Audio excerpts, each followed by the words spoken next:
एक संस्कारी बहू के 7 अनदेखे रूप। सुजाता हाथों में फोन लेकर रसोई की तरफ आ रही है। रसोई में सुजाता की बहू आरोही सिर से नाक तक घूंघट करके खाना बना रही है और पसीने से गीली है।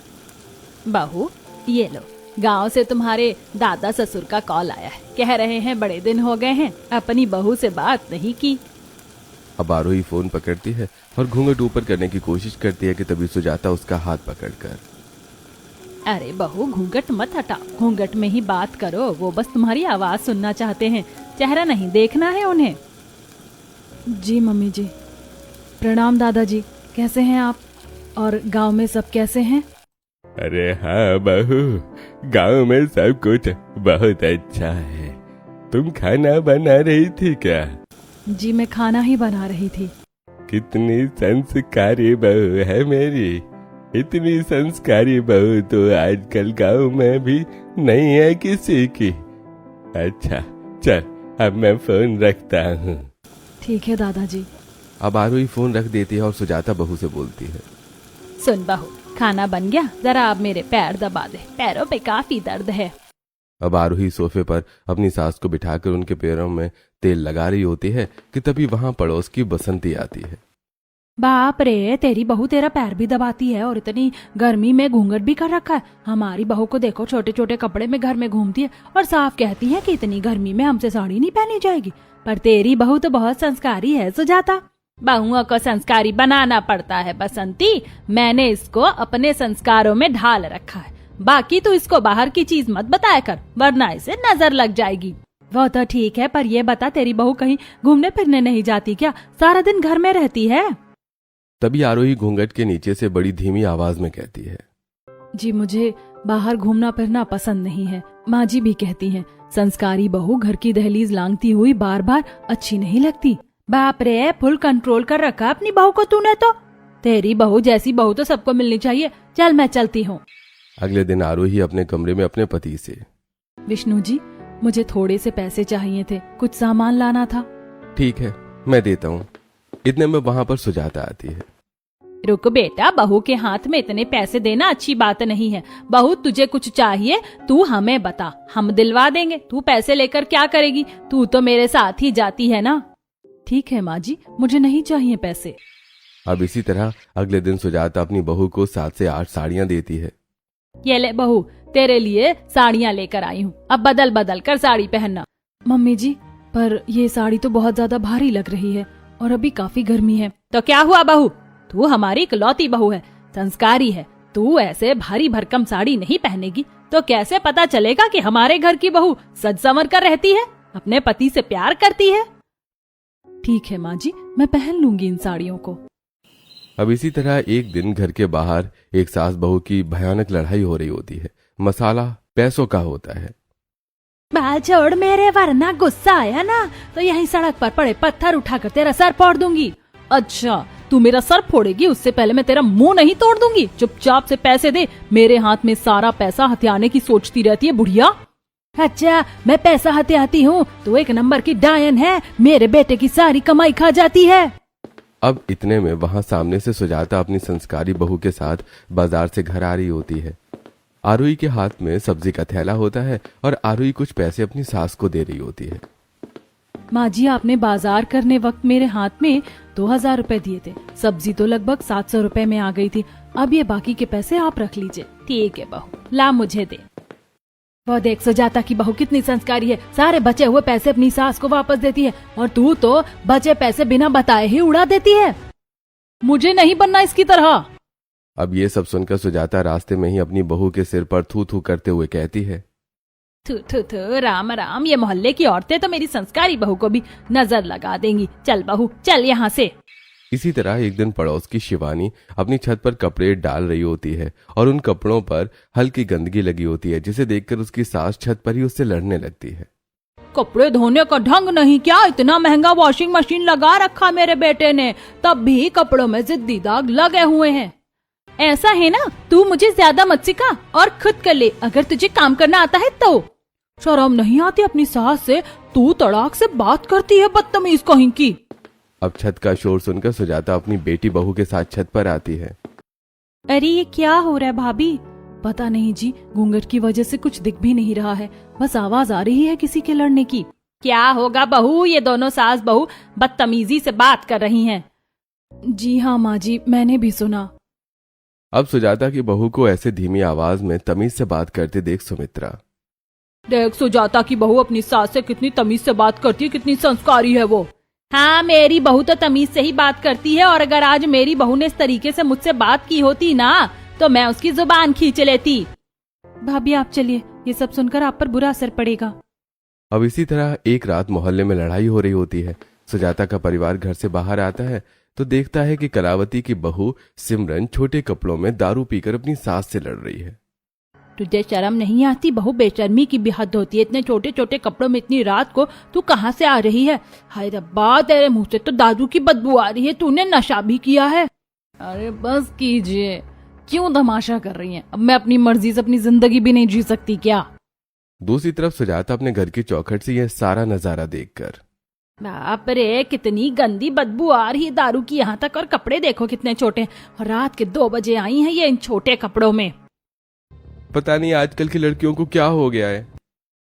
तभी आरोही घूंघट के नीचे से कहती है, क्या हुआ माँ जी, सब ऐसे क्यों लड़ रहे हैं? बहू बहू तू घर के अंदर जा। हाँ आरोही, तुम मेरे साथ अंदर चलो, ये सब देखना तुम्हारे लिए ठीक नहीं है। तभी पड़ोस की बसंती कहती है, सुजाता तू तो किस्मत वाली है जो तेरी बहू को इन सब चीजों की समझ ही नहीं है। ऐसी संस्कारी बहू तो सबको मिले। ए बस कर, नहीं तो नजर लग जाएगी। इसी तरह कुछ हफ्ते गुजरते हैं और एक दिन विष्णु अपने दोस्तों के साथ बाहर घूमने का प्लान बनाता है, जहां वो अपनी पत्नी को भी ले जा रहा होता है। बहू, पति के साथ घूमने जा रही हो तो भी तहजीब में ही रहना। मोहल्ले के लोग तुम्हें देखती हो कितना संस्कारी मानते हैं, मेरी भी इज्जत बनी रहती है। जी माँ जी। अब विष्णु अपनी पत्नी को लेकर दोस्तों के साथ शॉपिंग मॉल में जाता है। अरे आरोही, हम बाहर घूमने आए हैं, तुम थोड़ा तो घूंघट ऊपर कर लो, आसपास की चीजें भी तो देखो, अगर कुछ पसंद है तो कहो, मैं दिला दूंगा। नहीं जी, मैं घूंघट नहीं हटाऊंगी, मैं नहीं चाहती कि कोई गैर मर्द मुझे देखे। ये सुनकर विष्णु के बॉयज फ्रेंड कहते हैं, अरे क्या बात है विष्णु भाई, मानना पड़ेगा, भाभी तो बहुत संस्कारी हैं, तेरे सिवा किसी गैर मर्द को देखता भी नहीं चाहती। हाँ भाई, हमारी पत्नी तो छोटे छोटे कपड़ों में घूमती है और बॉयज फ्रेंड्स भी हैं उनके, जो कभी कभी उन्हें मॉल लेकर भी जाते हैं। अरे नहीं नहीं, मेरी पत्नी तो ऐसी नहीं है। अब इसी तरह कुछ हफ्ते गुजरते हैं और एक दिन सुजाता अपने बेटा बेटी के साथ रिश्तेदार के घर जा रही होती है। बहू, मैं 2 दिन के लिए अपनी बहन के घर जा रही हूँ, उसके बेटे का मुंडन है। तुम तो वैसे संस्कारी हो, कहीं जाओगी नहीं, घर में ही रहोगी, लेकिन फिर भी कह रही हूँ दरवाजे वगैरह अच्छे से बंद करके रखना। ठीक है माँ जी। अब सुजाता अपनी बेटा बेटी को लेकर चली जाती है। वहीं आरोही कमरे में जाकर खुद को बंद कर लेती है और सीधा रात के 11 बजे अपने कमरे का दरवाजा खोलती है, जहां आरोही का अंदाज पूरा बदला हुआ होता है। आरोही शॉर्ट 1 पीस ड्रेस में होती है, चेहरे पर बोल्ड मेकअप, लिप्स पर रेड डार्क लिपस्टिक होती है, पैरों में हाई हील्स और कान में फोन लगा हुआ होता है। सड़क के बाहर मिल जाना तुम मुझे, बहुत दिनों बाद आजादी मिली है बाहर जाकर अपनी मर्जी से घूमने फिरने की। अब आरोही घर को लॉक करके सड़क से नुक्कड़ पर आती है, जहां उसके फ्रेंड कार लेकर खड़ी होती है। अब आरोही कार में बैठती है और सीधा क्लब उतरती है। फाइनली तू आ ही गई, पूरे 6 महीने बाद हमसे मिलने। शादी के बाद तो तूने हमसे मिलना जुलना ही बंद कर दिया था। सच में आरोही, तुम तो बिल्कुल ही बदल गई अपने ससुराल जाकर। तुम भूल गई क्या कि तुम कैसी बिंदास चिल करने वाली लड़की थी? अब आरोही ये सब सुनकर मायूस होते हुए कहती है, भूली ही नहीं हूँ यार, पर एक कड़वा सच है कि शादी के बाद लड़कियों को अपनी खुशी से ज्यादा दूसरों की खुशियों के बारे में सोचना पड़ता है, और कभी कभी अपनी इच्छाओं को भी दबाना पड़ता है। पर आज मैंने अकेले में सोचा कि छिप कर ही सही, पर अपनी इच्छा इंसान को पूरी करनी चाहिए। अब देर रात तक आरोही अपने दोस्तों के साथ क्लब में पार्टी करती है और वहीं फ्रेंड्स आरोही को घर पर छोड़ देते हैं। वहीं बालकनी में खड़ी कलावती की नजर आरोही पर पड़ती है। अरे ये किसके घर की बहू इतनी रात को बाहर घूम रही है? अब कलावती इतना बोलती है कि पीछे से उसका बेटा उसे आवाज देता है और वो पूरे तरीके से आरोही को नहीं देख पाती। इसी तरह अगले रात को भी आरोही छोटे छोटे कपड़ों में पार्टी करके घर आ रही होती है कि कलावती फिर से उसे देखने लगती है कि तभी सड़क की लाइट अपने आप ही बंद हो जाती है। बाप रे, ये स्ट्रीट लाइट को क्या हो गया, घर का रास्ता भी नहीं दिख रहा है। अब फटाफट आरोही घर में जाती है। दूसरी तरफ कलावती बालकनी से, अरे ये कौन थी, आज भी इसे नहीं देख पाई। आखिर किसकी बहू रोज रात को छोटे छोटे कपड़ों में बाहर घूमने जाती है। वैसे सुजाता घर पर नहीं है, एक बार सुजाता के घर जाकर पता करती हूँ। अब 2 दिन बाद सुजाता घर आती है और उसी वक्त कलावती वहां पहुंच जाती है। आ गई तू। अच्छा एक बात बता, तेरी गैर मौजूदगी में तेरी बहू कहीं घूमना फिरना भी कर रही थी क्या छोटे छोटे कपड़ों में? तेरा दिमाग खराब है क्या? मेरी बहू संस्कारी है, उसे मैं जो साड़ियाँ खरीद कर देती हूँ ना, वो उसके सिवा कुछ नहीं पहनती। हाँ, मेरी भाभी तो हो ही नहीं सकती, और इन्हें तो बाहर जाने में भी डर लगता है, वो इतनी संस्कारी है। चलो फिर मेरे ही आंखों का धोखा होगा, चल मैं जा रही हूँ। अब इसी तरह एक दिन आरोही अपने कमरे में अपने फ्रेंड से बात कर रही होती है। ओए आरोही सुनना, गर्मी बहुत ज्यादा पड़ रही है और हम लोग पूल पार्टी करना चाह रहे हैं, तो तू आएगी पूल पार्टी में? कद्दू पार्टी में आऊंगी मैं। तू जानती नहीं है क्या मेरी सास कितनी स्ट्रिक्ट है? मैं एक संस्कारी बहू हूँ यहाँ पर, लेकिन भैंस की आंख, मन तो मेरा भी कर रहा है पार्टी करने का, लेकिन मेरी ये बुढ़िया सास जिसकी सोच अभी भी आलम जमाने वाली है, वो मुझे इसकी इजाजत कभी नहीं देगी। अब इतना भी नहीं होता आज के टाइम पर। अबे यार चुप कर, तुझे कुछ पता भी है, इसीलिए तू ज्यादा बकवास मत कर, मेरा दिमाग पहले ही खराब हो रहा है। अब आरोही अपनी फ्रेंड से तू तड़ाक और बदतमीजी के साथ बात कर ही रही होती है कि तभी कमरे के दरवाजे पर उसकी नंद आती है। अच्छा सुनिए, अब आप फोन रखिए, मैं बाद में बात करती हूँ, घर में बहुत काम है। अब आरोही इतना कहकर फोन रख देती है। अरे भाभी, आपके कमरे में कोई और भी था क्या? क्योंकि अभी जब मैं यहाँ से गुजर रही थी तो मैंने यहाँ किसी की आवाज सुनी जो तू तड़ाक से किसी से बात कर रहा था। कोई तो था यहाँ। जी पता नहीं, मैंने तो नहीं सुनी ऐसी कोई आवाज। तभी वहां सुजाता आती है और ये सब सुन लेती है। अरे तू पागल है, अपनी भाभी से सवाल जवाब कर रही है। तेरी भाभी कभी ये उल्टे शब्दों का इस्तेमाल नहीं करती, वो मेरी संस्कारी बहू है। हो सकता है मैंने बाहर से ही कोई आवाज सुनी हो। अब इतना कहकर सभी वहां से चले जाते हैं। बाल बाल बच गई, अभी तो माँ जी के सामने मेरी ये बदतमीजी वाला रूप सामने आ जाता।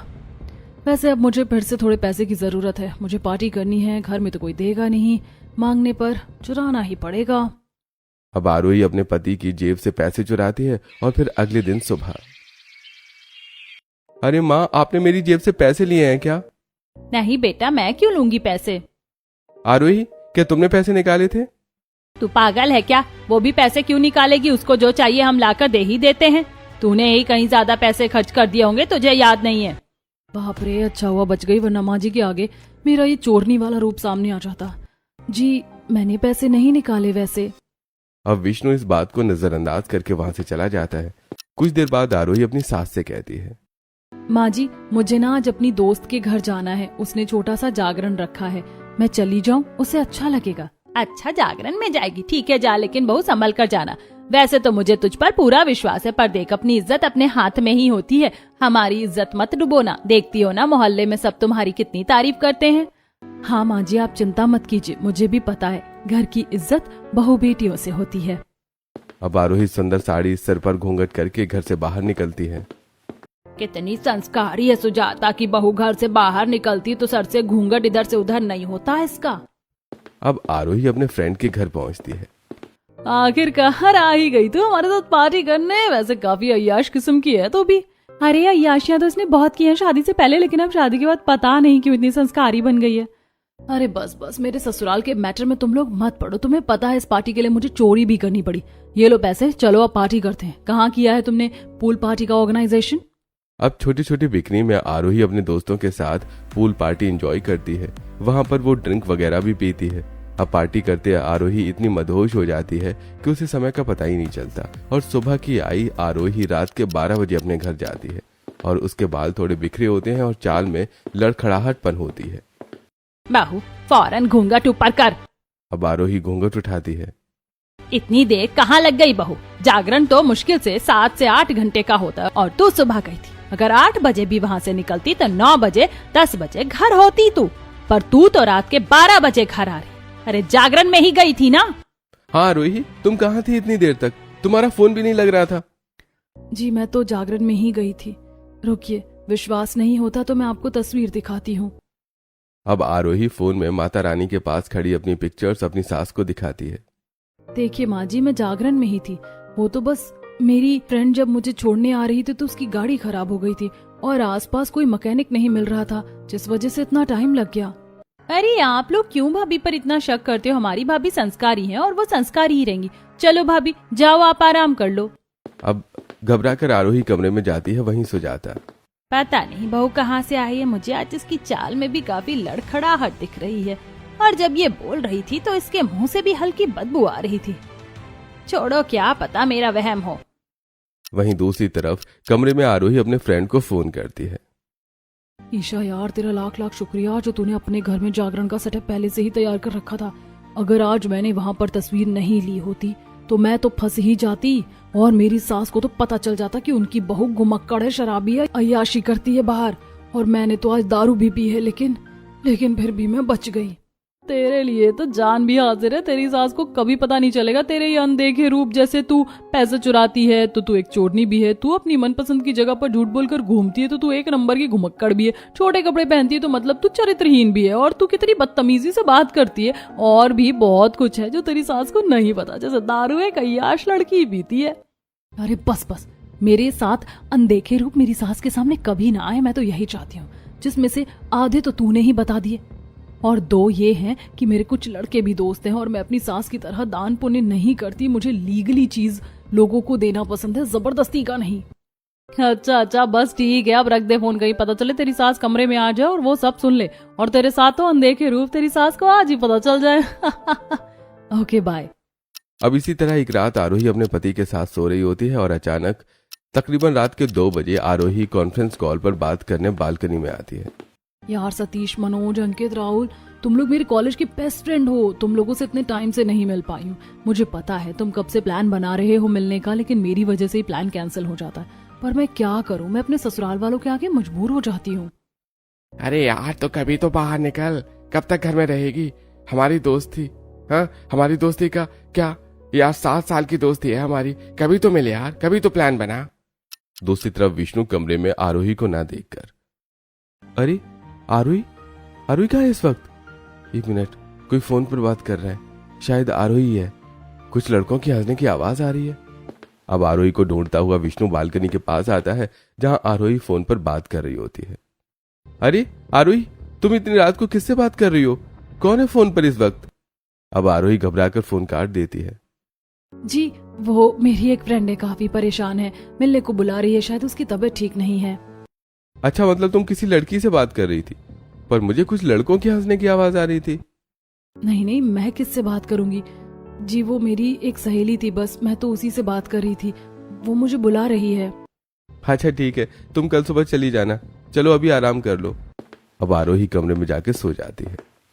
अगर कोई लड़का होता ना आरोही, तो आज मैं तुम्हारे इस फोन को आग लगा देता, पर मुझे पता है तुम संस्कारी हो, हमने तुम्हें संस्कारी बनाकर रखा है और तुम ऐसी ही रहोगी। अब अगले दिन आरोही अपने सभी बॉयफ्रेंड से मिलने एक लग्जरी रेस्टोरेंट आती है। वहां वो लोग अपनी मनपसंद का खाना खाते हैं और हंसी ठहाका करते हैं। अरे भाई यार, ये इतने टाइम बाद में तुम्हें साड़ी में देखकर तो काफी अजीब महसूस कर रहा हूँ। तुम तो शुरू से ही छोटी छोटी वेस्टर्न कपड़ों में रहती थी, हैं? हाँ सही कहा। अरे सतीश, मनोज, अंकित, मेरा मजाक बनाना बंद करो। और अब मेरी शादी हो गई और शादी के बाद लड़कियों को अपनी सभी चीज बदलनी होती है। वो तो शुक्र है कि मैं झूठ बोलकर तुमसे मिलने आ गई, वरना अगर मेरे घर वालों को पता चलता कि मेरे लड़के दोस्त है तो वो मुझे जान से मार देते। ऊपर से मोहल्ले वाले, अगर उन्हें गलती से भनक लग गई ना कि उनके मोहल्ले की संस्कारी बहू ऐसी है, तो वो तो मेरी सास को ताने दे देकर मार देंगे। आरोही, तुम्हारी सास आ गई, जल्दी से घूंघट करो आरोही। कहाँ है मेरी सास? अरे यार, तुम तो मुझे फंसवा ही दोगे। कहाँ है मेरी सास? बताओ ना, वो मुझे देख तो नहीं रही। अरे शांत हो जाओ आरोही, ये मजाक कर रहा है। तुम पागल हो क्या? मेरी तो जान ही निकल गई थी। अब खाना खाने के बाद आरोही अपने फ्रेंड्स के साथ शॉपिंग करती है और फिर कुछ देर बाद घर आ जाती है। तभी घर आते वक्त आरोही एक ऑटो रिक्शा वाले से लड़ रही होती है। तो अपने आप को ज्यादा होशियार मत समझ, साले कुत्ते कमीने हरामजादे। तूने मुझे बोला कि तू मुझे यहाँ तक 50 में छोड़ेगा, और अब यहाँ तू मुझसे 400 रुपए मांग रहा है। मैंने तुझे 500 का नोट दिया, फौरन 50 रुपए काट कर मुझे मेरे सारे छुट्टे पैसे वापस कर, वरना मैं तेरी छुट्टी कर दूंगी। वहीं दूसरी तरफ ऑटो में बैठी कलावती दूर से ये सब देखकर, अरे ये इतनी बदतमीजी से बात करती है तो बड़ी तमीजदार बनती है, घर और मोहल्ले में गाली तक निकाल रही है। घर जाकर सुजाता को बताऊंगी सब कुछ। अब रात को आरोही रसोई में खाना बना रही होती है और कलावती घर में दस्तक देती है और सारी बातें सुजाता से कह देती है। तेरा दिमाग खराब है क्या? मेरी बहू ऐसे शब्द अपने मुंह से नहीं निकाल सकती। मैं झूठ नहीं बोल रही सुजाता, अपनी आंखों से देखा सड़क पर गाली देते हुए तेरी बहू को, और तो और सर पर घूंघट भी नहीं था उसके। तभी हाथों में पानी का गिलास लेकर वहां आरोही आती है। चाची जी लीजिए पानी पी लीजिए, मैंने रसोई से आपकी आवाज सुनी। आप खड़ी क्यों हैं? बैठिए ना। देख लिया मेरी बहू के संस्कार, तू बुराई कर रही है और वो तुझे पानी पूछ रही है। सब ड्रामा है इसका, लेकिन देखिए तुझे भी सच पता चलेगा एक दिन। मुझे नहीं पीना पानी, जा रही हूँ। अरे अरे क्या हुआ? अरे जाने दे, जलते मेरी संस्कारी बहू से ये सब। तभी कोई ना कोई बहाना ढूंढकर तेरी बुराई करने आ जाते हैं। अब इसी तरह एक दिन मंदिर के पंडित भिक्षा मांगने मोहल्ले में आते हैं। लाइए सुमित्रा जी, कुछ दान दे दीजिए, मंदिर में भंडारा करवाने की सोच रहे हैं। अब सुमित्रा अपने पर्स से 2000 रुपए निकालकर पंडित के हाथ में दे रही होती है कि तभी उसकी बहू पैसे छीन कर कहती है, अरे मम्मी जी आपका दिमाग खराब हो गया क्या? 2000 रुपए चंदा में कौन देता है? मुश्किल से 21 रुपए बहुत हैं। अरे हम देखने जा रहे हैं क्या कि ये 2000 रुपए भंडारे में इस्तेमाल कर रहे हैं कि नहीं। अरे बाप रे, कितनी चालाक और चंट किस्म की हो तुम। अरे रखो अपने पैसे, मुझे नहीं चाहिए। अब इसके बाद पंडित सुजाता के घर के पास आता है। सुजाता की बहू आटा चावल 3000 रुपए देती है और फिर अपने हाथों की अंगूठी निकालते हुए कहती है, पंडित जी ये अंगूठी आप अपने पास ही रख लीजिए। माता रानी को मेरी तरफ से ये छोटा सा भेंट है, आप उन्हें चढ़ा दीजिएगा। मैं कल ही खरीद के लाई हूँ इसे। अरे बाप रे, कितनी दयावान है और कितनी संस्कारी है। ऐसी दान करने वाली बहू तो सबके घर में होनी चाहिए। सुजाता जी, आप तो किस्मत वाली हैं जो आपको बहू इतनी संस्कारी मिली है। देखो तुम 2000 देने से कतरा रही थी, सुजाता की बहू ने सोने की अंगूठी दे दी पंडित को। वो पागल है पागल, मैं पागल नहीं हूँ। अब पंडित आरोही को आशीर्वाद देता है और वहां से चला जाता है। अब आरोही जब देखती है कि मोहल्ले के लोग अपने घर में घुस चुके हैं और साथ भी दूसरे काम में व्यस्त हो गई है, इसका फायदा उठाकर आरोही अपने चेहरे पर रुमाल बांधती है और हाथ में चाकू लेकर पंडित के पास आती है। अरे ओ पंडित, चल चुपचाप से जो मैंने तुझे अभी सोने की अंगूठी दी है ना, वापस कर, नहीं तो ये चाकू तेरे इस मोटे पेट में घुसाकर से बीच से फाड़ दूंगी। अरे बाप रे, अभी तो तुम सबके आगे बहुत संस्कारी बन रही थी और अब डकैत बन गई। अरे रुको, देता हूँ तुम्हारी अंगूठी, फिर मुझे जाने दो। अब पंडित घबराकर सोने की अंगूठी आरोही के हाथ में देता है। आरोही अंगूठी लेकर घर में आती है। वहीं बालकनी से ये सारी लीला बसंती देख लेती है। अब आरोही घर में घुसकर रूमाल हटाकर मंदिर के पास जाकर बैठ जाती है। तभी वहां पर बसंती आती है। अरे सुजाता, तेरी बहू कहाँ है? मेरी बहू कहाँ होगी? वो मंदिर में बैठकर रामायण पढ़ रही है। क्या हुआ, तो इतनी परेशान क्यों है?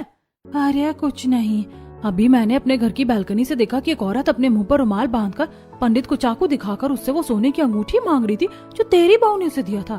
पर सच कहूँ तो उसके चलने के अंदाज से ऐसा लग रहा था सुजाता कि वो तेरी ही बहू थी, पर तेरी बहू तो यहाँ रामायण पढ़ रही है। अरे होगी कोई लालची चोरनी चालाक बहू जो ये कर रही होगी। मेरी बहू तो रामायण पढ़ रही है, छोड़ जाने दे, हमें क्या। इतने में वहां आरोही उठकर आती है। पर मुझे सुनकर बहुत बुरा लग रहा है माँ जी, कैसे कैसे लोग होते हैं, भगवान उन्हें कभी माफ नहीं करेगा।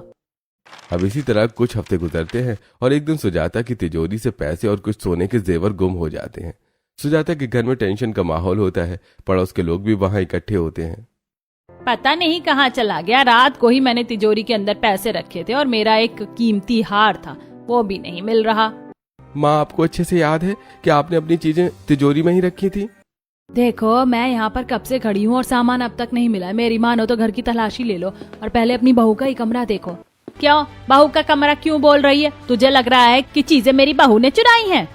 अरे बसंती का कहना वो नहीं है सुजाता, हम तो बस ऐसे ही बोल रहे हैं। तुम जाओ, हमारे फैमिली मैटर में मत बोलो, मैं ढूंढ लूंगी अपना सामान। अब सुजाता को घर के किसी कमरे में अपने पैसे और गहने नहीं मिलते, लेकिन सुजाता इस बीच ये देखती है कि उसकी बहू काफी घबराई हुई है और उसके चेहरे पर टेंशन बनी हुई है।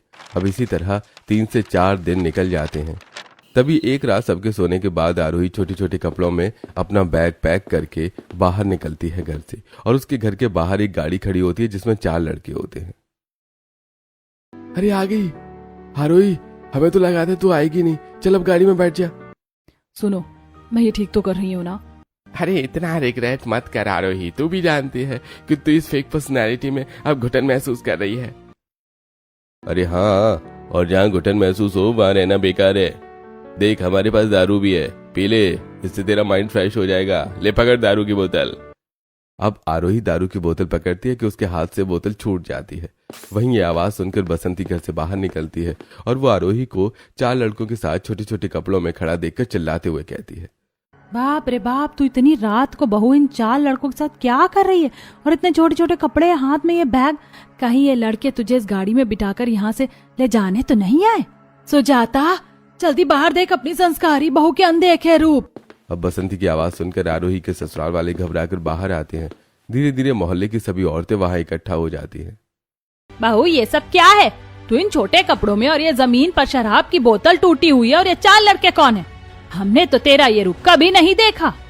आरोही, ये लड़के कौन है? तुम तो मेरे अलावा किसी गैर मर्द को देखती तक नहीं थी। बहू, हमने तो आज तक तेरा ये रूप नहीं देखा। पहला, तुझे इन छोटे कपड़ों में देखकर लगता कि तू चरित्रहीन है। दूसरा, नीचे शराब की बोतल गिरी है जिससे लगता कि तू शराबी और अय्याशी भी है। तीसरा, तेरे पीछे ये 4 लड़के खड़े हैं, इसका मतलब तू लड़केबाजी भी करती है। और चौथा, और ये बैग लेकर जा रही है, पक्का इसमें चोरी का सामान है, मतलब तू चोरनी भी है। 5वां, मैं बताता हूँ माँ। अब इसके ये अनदेखे रूप देखकर मुझे लगता है कि ये घुमक्कड़ भी है। ये झूठ बोलकर बाहर घूमने भी जाती है, पार्टी करती है।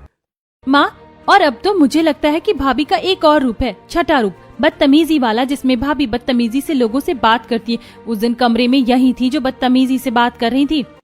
बदतमीजी, मैंने तो इसे गाली देते हुए देखा सड़क पर।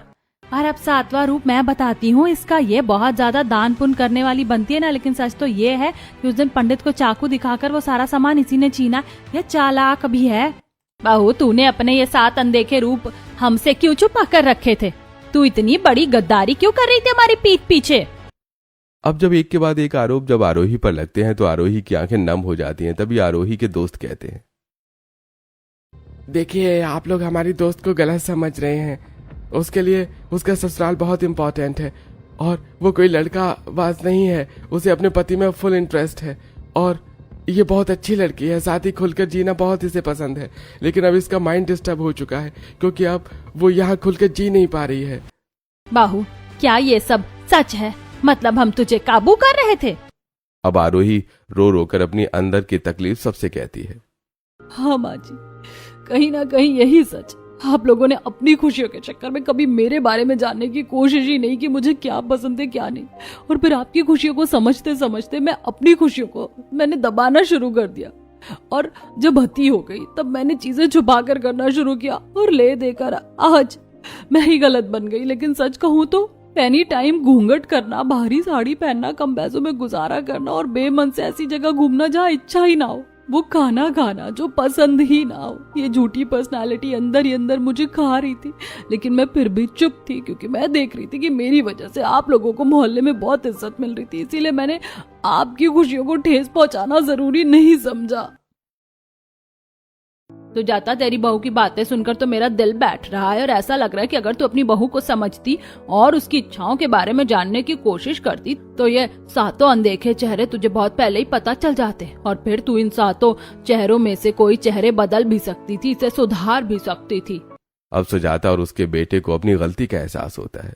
बहू, मुझे माफ कर दे। शायद मैंने तुझे समझने से ज्यादा तुझे दबा कर रखने में विश्वास किया और अब तो मुझे भी लगता है कि अगर मैं तेरी खुशियों के बारे में जानने की कोशिश करती तो शायद मैं तेरी बुरी आदतों को भी छुड़ा देती, जैसे शराब पीना, लेट नाइट पार्टी करना, छोटे कपड़े पहनना। मुझे भी माफ कर दो आरोही। मैंने भी कहीं ये जानने की कभी कोशिश नहीं की कि तुम्हें कहाँ जाना पसंद है कहाँ नहीं, क्या खाना पसंद है क्या नहीं। शायद पूछता तो आज तुम ये चीज मुझे बताती और अपने दोस्तों की जगह मेरे साथ घूमती। क्या तुम हमें माफ कर पाओगी आरोही? अब आरोही आंसू पोंछती हुई कहती है, मेरे इतने रूप देखने के बाद भी जब आप लोग मुझे अपना रहे हैं तो मैं आपको माफ कैसे नहीं करूंगी। और अब मैं अपनी आदतों में सुधार भी करूंगी, जैसे दारू मैं छोड़ दूंगी और घूमना फिरना भी कम कर दूंगी और घूमूंगी भी तो सिर्फ अपने पति के साथ, क्योंकि अब आप मेरी पसंद नापसंद जानते हैं। अब इस दिन के बाद से आरोही अपनी कुछ आदतों में सुधार करती है और कुछ अच्छी आदतों के साथ अपने ससुराल वालों के साथ मिलकर खुशहाल जिंदगी बिताने लगती है।